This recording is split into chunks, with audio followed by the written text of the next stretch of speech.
Sikorsky has just announced a historic deal with the U.S. Navy to build helicopters for the Marines. News 8's Bob Wilson has more on what happens next.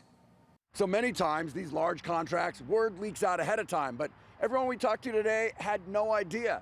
They say especially for such a large and historic contract.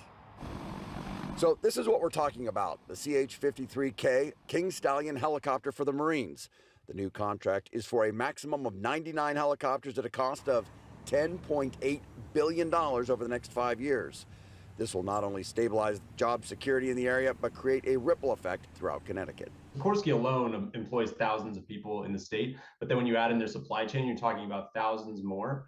And as we like to say, manufacturing adds 5 jobs for every job that we have in manufacturing. So it has a huge multiplier on the rest of the economy. It will also be a boost to research and development across the state. And it's also a good news for our local universities and colleges that produce engineers, especially in the area of mechanical engineering, aerospace engineering. The King Stallion helicopter has been updated with the latest tech, much of it classified, but it boasts a new digital glass cockpit, full authority fly-by-wire flight control, and can carry out every type of mission from aerial assault to search and rescue. And every dollar towards innovation is a dollar in the pocket of Connecticut researchers. When we look at patent activity, when we look at research and development and industrial research and development, a lot of that is from our manufacturing partners, and especially the ones in the defense field. So to put this in perspective, the government awarded Connecticut $26.6 billion in defense funding last year. So this will add more than $2 billion a year to that number.